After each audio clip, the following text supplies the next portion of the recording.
28 फरवरी 2026 आधी रात में अरेबियन सी और ईस्टर्न मेडिटेरेनियन सी के लहरों के बीच दो विशाल तैरते शहर यूएसएस अब्राहम लिंकन और नया सबसे ताकतवर USS Gerald R Ford aircraft carrier खामोशी से अपनी पोजीशन ले चुके थे। वॉशिंगटन के वॉर रूम में जनरल ने माइक्रोफोन पर कहा। उनकी आवाज एनक्रिप्ट होकर सीधे मेडिटेरेनियन में यूएसएस फोर्ड में गूंजी।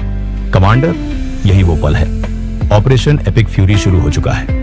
क्या इजरायली साइड पर कोई हिचकिचाहट है? कमांडर ने रडार पर नजर रखते हुए जवाब दिया, नेगेटिव सर, इजरायली जेट्स हवा में हैं। Operation roar the lion green है। ये कोई आम सैन्य हमला नहीं था, ये एक प्रीएम्प्टिव स्ट्राइक थी, एक ऐसी सर्जिकल और विनाशकारी तबाही जिसका अंतिम निशाना कोई सैन्य बेस नहीं बल्कि ईरान का नर्व सेंटर था। तेहरान की यूनिवर्सिटी स्ट्रीट, जमूरी डिस्ट्रिक्ट और पास्चर स्ट्रीट के बेहद सुरक्षित बंकर। इन बंकरों के अंदर मौजूद थे ईरान के supreme leader Ayatollah Ali Khamenei. Iran कोई खुला मैदान नहीं है जहां आप आसानी से घुसकर निकल जाएं।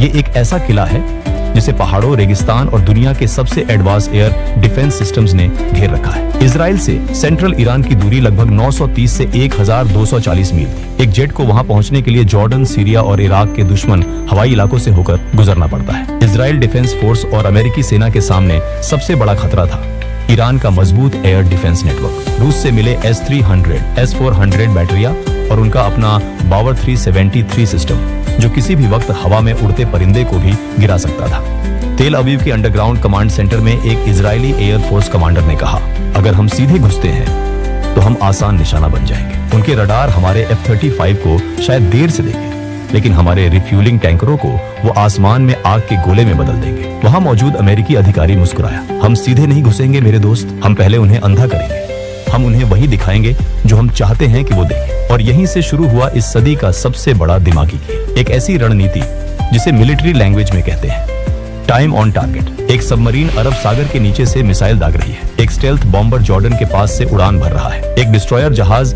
फारस की खाड़ी से क्रूज मिसाइल छोड़ रहा है और इजरायली F-35 जेट इराक पार कर रहे हैं। हर हथियार अलग गति से चल रहा है, अलग दूरी तय कर रहा है, लेकिन सबकी कैलकुलेशन इतनी सटीक की गई थी कि अमेरिकी क्रूज मिसाइलें और इजरायली जेट्स के गाइडेड बम एक ही सेकंड में, एक ही पल में कर्ज, कौम, किरमानशाह और इस्फहान पर गिरे। एक सेकंड की भी देरी नहीं। सिंक द क्लॉक्स, अमेरिकी एडमिरल ने ऑर्डर दिया। इसके बाद अर्ली बर्ग क्लास डिस्ट्रॉयर जैसे USS थॉमस हडनर के वर्टिकल लॉन्च सिस्टम खुल गए। आसमान में आग की लपटें उठी और दर्जनों टॉमहॉक लैंड अटैक मिसाइलें सब सोनिक गति से हवा में तैरने लगी। ये मिसाइलें जमीन से इतनी सटकर उड़ रही थीं कि रडार के होराइजन के नीचे ही छुपी रही। जैसे ही मिसाइलें और जेट्स सीमा के करीब पहुंचे, तेहरान के एक अंडरग्राउंड रडार इंस्टॉलेशन में एक ईरानी ऑपरेटर की आंखें फटी की फटी रह गई। उसकी स्क्रीन पर अचानक एक या दो नहीं बल्कि सैकड़ों डॉट्स चमकने लगे। कमांडर सर, ऑपरेटर चिल्लाया। उसके माथे पर पसीना आ गया था। Unidentified targets. 100 से ज्यादा जेट्स सीधे तेहरान की तरफ आ रहे हैं। कमांडर ने स्क्रीन की तरफ देखा।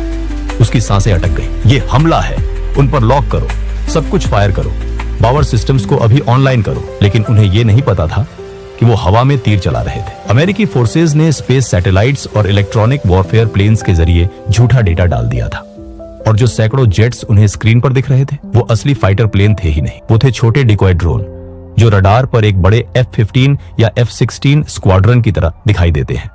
जैसे ही ईरानी एयर डिफेंस ने अपने सिस्टम ऑन किए और उन डिकॉय पर मिसाइलें दागी, उन्होंने अपनी लोकेशन खुद जाहिर कर दी। शिकारी अब शिकार बन चुका था। आसमान से 5th जनरेशन के स्टेल्थ फाइटर्स, अमेरिकी और इजरायली F-35 और F-22 रैप्टर जो अब तक बिल्कुल अदृश्य थे, उन्होंने अपने एंटी रेडिएशन मिसाइलें दाग दी। अगले ही पल पूरा ईरानी एयर डिफेंस नेटवर्क बुरी तरह ध्वस्त हो चुका था। यह हमला 3 अलग अलग लहरों में तैयार किया गया था, ऐसी सटीकता जिसे दुनिया देखती रह जाए। सबसे पहले इलाम, खुजस्तान और तेहरान के आसपास के सतह से हवा में मार करने वाले मिसाइल ठिकानों और रडार इंस्टॉलेशन को राख में मिला दिया गया। टॉमहॉक मिसाइलों ने S-300 और S-400 बैटरियों को उड़ा दिया ताकि आने वाले पायलटों के लिए सुरक्षित रास्ता बन सके। अब एंट्री हुई बॉम्ब ट्रक्स की। यूएई और जॉर्डन के बेस से F-15 स्ट्राइक ईगल हवा को चीरते हुए अंदर घुसे। जैसे ही F-15 के AESA रडार ने पहाड़ियों के बीच छिपे मोबाइल मिसाइल काफिलों को पकड़ा, सटीक बम बारिश की तरह गिरने लगे। किरमानशाह के लॉन्च साइट्स सक्रिय होने से पहले ही धुएं में बदल चुके थे। फॉक्स 3 टारगेट डिस्ट्रॉयड, एक अमेरिकी पायलट ने अपने रेडियो पर कहा। उनके जेट हवा में ही टैंकर प्लेन्स के पास लौटते हजारों पाउंड जेट फ्यूल लेते और फिर से हमला करने निकल पड़ते। अब वक्त था सबसे खतरनाक हथियार का। अमेरिकी एयरफोर्स के silver bullets B-2 spirit stealth bombers. इनका निशाना थे डीप अंडरग्राउंड न्यूक्लियर फैसिलिटीज और high value military industries. Isfahan, जो ईरान के न्यूक्लियर और ड्रोन प्रोग्राम का मुख्य केंद्र था, और कर्ज के इंडस्ट्रियल और एरोस्पेस हब के टुकड़े टुकड़े हो गए। B-2 बॉम्बर्स ने अपने भारी बम गिराकर उन अंडरग्राउंड बंकरों को भी हिला दिया, जिन्हें दुनिया के सबसे सुरक्षित इलाके माना जाता था। और इस सब के बीच अरब सागर से हर 30 सेकंड में एक नया जेट लॉन्च हो रहा था। B-2 हॉकाई हवा में घूमकर इन सैकड़ों जेट्स का ट्रैफिक संभाल रहे थे। आसमान राख से भरा था। तेहरान और इस्फहान की सड़कों पर सिर्फ सायरनों की आवाजें गूंज रही थी। USS फोर्ड पर खड़े कमांडर को एक संदेश मिला। पास्चर स्ट्रीट कंपाउंड पूरी तरह तबाह, target is neutralised. Command centre में खुशी की लहर दौड़ गई। उन्होंने वो कर दिखाया था जिसे नामुमकिन माना जाता था। लेकिन इसका सबसे बड़ा और ऑफिशियल कॉन्फर्मेशन 1 मार्च की सुबह मिली। ईरानी सरकारी टीवी का नॉर्मल ब्रॉडकास्ट अचानक रुक गया। स्क्रीन पर कुरान की आयतें चलने लगी और एक न्यूज एंकर, जिसके चेहरे पर गहरा दुख था, उसने वो खबर सुनाई जिसने पूरी दुनिया को हिला दिया। ईरान के सुप्रीम लीडर शहीद हो चुके हैं। खबर पक्की थी। 86 वर्षीय आयतुल्लाह अली खामेनेई, जिन्होंने लगभग 37 साल तक ईरान पर सख्त पकड़ के साथ शासन किया था, वो अपने ऑफिस कंपाउंड में मारे गए थे। खामेनेई की मौत की पुष्टि होते ही ईरान ने बदले की आग में अपने सबसे भयानक हथियार निकाल लिए। ईरान के पास हथियारों की कोई कमी नहीं थी। उनका एयर डिफेंस जरूर टूट चुका था, लेकिन उनके हजारों ड्रोन और लंबी दूरी की बैलिस्टिक मिसाइलें अब भी मौजूद थी। ऑपरेशन ट्रूथफुल प्रॉमिस 4 शुरू कर दिया गया। पूरा मिडिल ईस्ट एक खुला युद्ध क्षेत्र बन चुका था। ईरान की बैलिस्टिक मिसाइलों ने सिर्फ इजराइल को नहीं, बल्कि अमेरिका के रीजनल एलाइज को भी निशाना बनाया। UAE के अल धफ्रा एयरबेस पर मिसाइलें गिरी।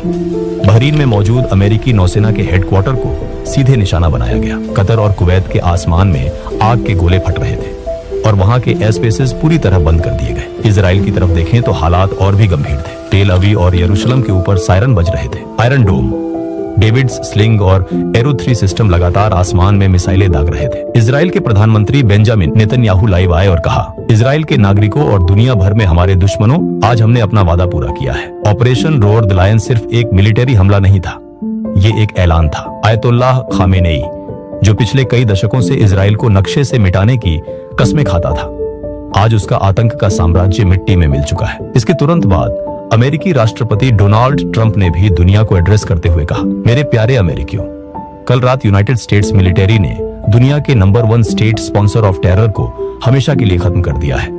आयतुल्लाह अली खामेनेई अब जिंदा नहीं है।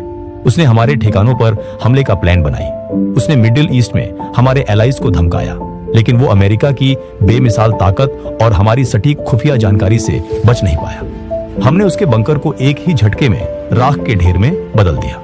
दोस्तों, 28 फरवरी 2026 की इस रात ने मिडिल ईस्ट की जियोपॉलिटिकल चेस बोर्ड को हमेशा के लिए बदल दिया। टाइम ऑन टारगेट की उस घातक मैथमेटिकल प्रिसीजन से लेकर डिकॉय ड्रोन के छल तक अमेरिका और इजराइल ने अपनी मिलिट्री सुपीरियोरिटी का ऐसा प्रदर्शन किया जिसे आने वाले दशकों तक सैन्य अकादमियों में पढ़ाया जाएगा। दोस्तों, वीडियो पसंद आया हो तो वीडियो को लाइक जरूर करें और ऐसे ही और वीडियोस देखने के लिए हमारे चैनल को भी सब्सक्राइब करें। तब तक के लिए जय हिंद, जय भारत।